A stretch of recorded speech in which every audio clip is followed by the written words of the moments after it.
handmade, talagang gawa ng tao talaga, tsaka tsaka matibay. Kaya pa namin gumawa, miski senior pa kami, miski senior lang kami, kaya pa namin gumawa. Nung panahon ba nung malakas yung sapatos, talagang maganda ba kita ninyo? Oh, maganda talaga. Mga 80s, 90s yun.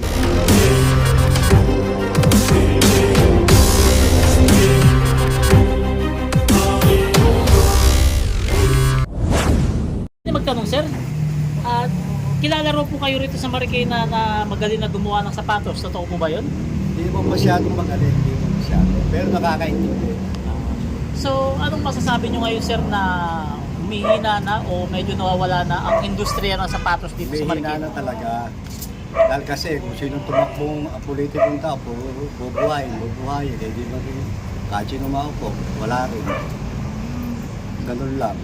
So, nung panahon ba nung malakas yung sapatos, talagang maganda ba kita ninyo? Oh, maganda talaga. Mga 80s, 90s yun. Ilang dekada na. Oo. So, anong nakikita nyong dahilan sir? Bakit nawala o mina ang sapatos dito sa Marikina? Pagpasok doon ng China, yung daw, pinalo ng baksak ng sapatos ng Marikina lang. Mas mura yung benta ng China. Pero matibay ang Marikina talaga. Oo. So ngayon po sir, hindi na po kayo gumagawa. Ang hirap maghanap eh. Kaya pa namin gumawa, miski senior pa kami, miski senior lang kami, kaya pa namin gumawa. Ito, dating may gawaan din ko. Meron ako sa rin. Dating kapitan. Dahil natin sa yung nagkaroon ng mga China, ito kami natalo. Dahil ang labor nila napakamura, samantalang dito handmade, talagang gawa ng tao talaga, tsaka tsaka matibay. Hindi kaya nabibili China, malubog lang yung sapatos. Kaya lang sa presyo talagang tanong-tanong kami, layo. Pero marami pa dito gawa na sa sapatos, pero yung mga high class na, mga matataas sa ladies yun. Pero yung mga pambata, wala ka nang makakita rito. So yun nga po sir, kaya nga po papatakbo si Coco Pimentel dahil yun po ang advocacy niya. Ay nakaanihin namin. Opo. Kailangan maiba naman si Coco, dapat ang naman para malaman natin kung talaga makakaganda. Sir, pabor ba kayo sa sinabi ni Senator Coco Pimentel na pag siya nanalo, bubuhayin niya ang Oo naman. Marikina shoe Very good industry? yun. Kasi Very good. katulong niya si First Lady. Ayos yun. Ano pong masasabi niyo sir? Magaling. Sana nga gawin. Tsaka yun ang aanin din namin. Balak namin, palitan na ngayon namumuno dito. Kaya gusto nga namin si Senator Coco para masubaybay yung tatlong sapatos dito. So, ganun, pabor din po ba kayo na mas bibigyan ng trabaho, mas maraming trabaho ang mga taga-Marikina? Oo, very Pag good. naging congressman na si Senator Coco. Saka baka mabago yung mga naman dito, baka maraming kakitaan naman. Pangkaraniwan, sa city hall lang ang nawala na yung maliliit na negosyo rito eh. Sir, just in case manalo si Congressman Coco Pimentel dito bilang congressman, anong maipapayo mo sa kanya para mabuhay niya yung industriya ng sapatos dito? Kasi bilang kayo dating may-ari ng sapatusan, kayo po nakakaalam ng lahat. Para manumbalik yan, yung sapatusan ng Marikina. Talagang pag sinabing gawang sapatos sa Marikina, matibay.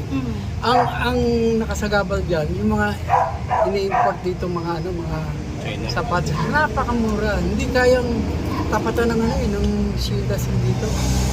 Kaya kung talagang kawasan mag-isip. Parang ibang bansa, di ba? Hindi sila tumatanggap ng mga sariling nila produkto. Pag ginawa niya yan, talagang manunumbalik ang hanap buhay sa sapatos ng Marikina. So ano ang mensahe niyo po sir kay Coco Pimentel in case Sana kung na talagang si Papalari ba? Papalari talaga. Sakasakali. Yun lang yung para manumbalik ang sapatos sa Marikina. Yung industriya talaga Industriya ng ng sapatos. sapatos sa Marikina, kailangan itigil yung mga Gawang China. Doon tayo nadadali eh. Yun ang pabaksak ng sapatos dito. Habang mo sa murang sapatos na Pati 400 sinelas na nga, makakabili ka bumubog na. sa China eh. Samantalang dito, 1,000 na. Oo, mga Pero quality naman. quality, pero talagang tao ng China, pag bahala, lalo ang At Venezuela. Anong masasabi niyo, sir? Bakit kaya mas tinatangkilik ng kababayan natin yung China kaysa sa matibay na dekalidad na doong Marikina sapatos? Hindi kasi nga napakamura nga halaga eh. Mura. Oo, napakamura. Ang layo, doble. Doble, kaya yan, kung talagang masasawatayan, eh, talagang tatangkilikin, talagang magandang gawa sapatos ng Marikina. Pag-biting Marikina, talagang kahit saan ka magpunta eh. Minsan, di ba, nagkaroon tayo ng Binyang, pero iba talaga sa Marikina. Iba. So yun, opo. So yun sir, ano kasi nandito galing sa First Lady, pumunta siya ng Rome, Italy kay Pope Francis. Napansin po namin at pinagmamalaki niya yung kanyang bag na gawang Marikina. Opo. Talagang may quality ito talaga. So, Talagang kakaiba. Kesa doon sa... Pero sa ibang bansa, sa Italy, maganda yan eh.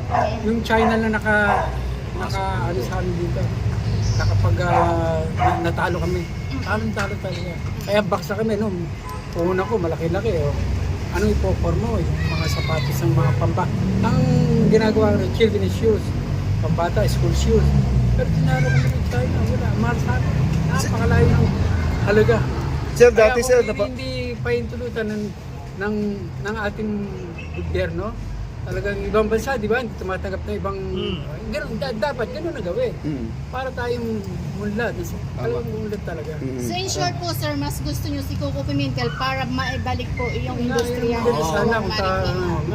Yun nga, sir, eh. Narinig ko na yan nung nag-meeting sina Coco doon. Dahil yung bayaw ko, may gawan din na sapatos. Napakalaki ng gawan. No, wala na. Natigil talaga. Yun nga, sir. Sapatosan dito na wala. Kung sakali, sir, sa darating na halalan, sir, di ba? Sa District 1, sino po yung pipiliin nyo na bilang congressman? Si Coco Pimentel po ba o si Marcy Teodoro? Hindi, kasi kami, party-partido din. Kaya ko, dati, naki-mayor ako, pero umalis ako. Tapos, nalipat ako kay Kimbo. Siyempre, si Kimbo, kaagapay niya si Coco. Coco. Kaya, Coco na rin ako. Ayun. Sir, kung sakasakali sir, kung manalo si Coco, ano sir, ano po ang mensahe po natin sa kanya?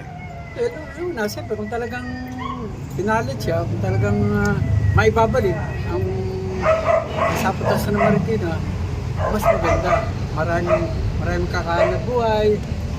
Kahit mga kami no, kahit mga bata pa lang, tulong kami sa aming mga magulang namin. Kaya maganda yung industriya ng sapatos ng Marikina. Talagang napakatibay, no? Sir, may iba po tayo. Bilang isang dating serbisyo publiko din po, sino-sino pong kandidato ng pagkasenador ang pipiliin nyo na sa palagay nyo makakatulong sa bayan natin? Well, ako talagang ako eh. No? Bata pa ako, ate ko, magulang ko, BBM. Kaya straight ako. Both straight na yan. Kasi tatay ko, panahon niya, BBM talaga, yung matanda. Hanggang ngayon, dala ko pa rin yun ng tatay ko. Kaya kay BBM ako. Straight na. Ano pong masasabi nyo kay Secretary Benar Abalos? Nakita ko naman, ang DILG, talaga napakahusay ng kanyang paglilingkod. Kaya hindi ko nakakaraman, laging nilalike siya. Si Abalos. Maraming, di ba, maraming isa, nagko-comment. Ayoko na lang makinig sa comment nila, basta Like and like ka lang. That's good, right? Okay naman si Abalos. So ano, sa murang kuryente tayo kasi may panukala siya na tanggalin na yung IVA ng kuryente para mas mabababa yung Mas singil. Singil ng kuryente. Mas maganda Pabor po yun. ba kayo doon? Talaga alisin yun. Mas pabor sa amin yun. Di ba? Kung ano nakakagaling, talagang Doon kami. papuntahan. Oo.